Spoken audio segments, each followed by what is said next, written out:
it is written, this is a PV distribution box. So when we open it, we will have the fuses. So basically, sometimes you may find that there may be surges on the panels. So this will be disconnecting that power so that it doesn't affect the rest of the system. Then from there we have the SPDs. These are the surge protective devices. So basically, sometimes we usually have lightning. So this is to protect that. And then the third one is the PV disconnect, the tool.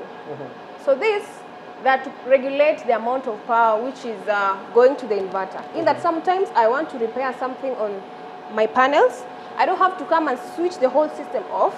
I'll just come and disconnect my PVs. Then the whole system is going to be separated from this, the solar panels which are on the roof. And then the next thing is the AVS.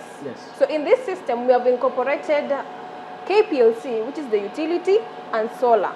So in this case, KPLC is the backup.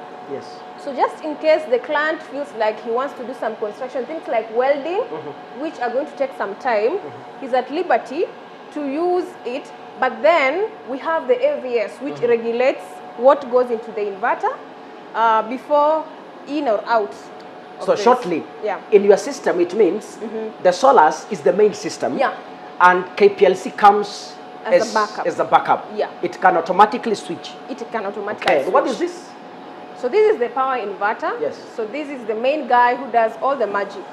Basically, if we are well conversant, we know that the inverters basically convert DC from the panels or from the batteries to AC. So basically, all the appliances, most of the appliances that you have in our houses are usually AC. If you are someone who is keen, you will see that it's written AC. So this inverter here will convert AC, which can be used with all the appliances in the compound or in the house. So as you can see, it is written 7.2, which is 7,200 watts, meaning that if I have anything between 0 to 7,200 watts, I'm able to power it comfortably. So let's say I have a water pump of maybe 1,500 watts, like the one that we have at our client's place. He will be able to use it without being afraid that the inverter can be burnt. I can see GPRS. I understand GPRS remotely monitors something. So are you telling us you monitoring this system from another location?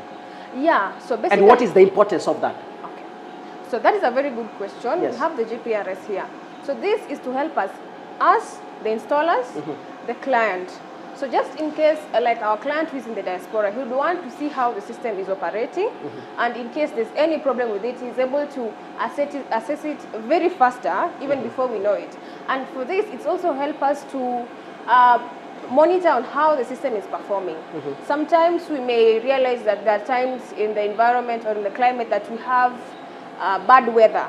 So we are able to check if the bad weather is affecting our system too, or it's just performing the way it's supposed to be. So generally, we advise our clients, both even in the locality or in the diaspora, that we need to have this, because sometimes the inverter usually have some problems. So the GPRS also does what? It monitors what happens in the inverter, meaning that we are able to know in case someone did something that is not right, in case someone changed the settings from this inverter, in case someone interfered with anything from this system. So it also helps us in terms, the technicians, in terms of troubleshooting the system, if you want to know where the problem is.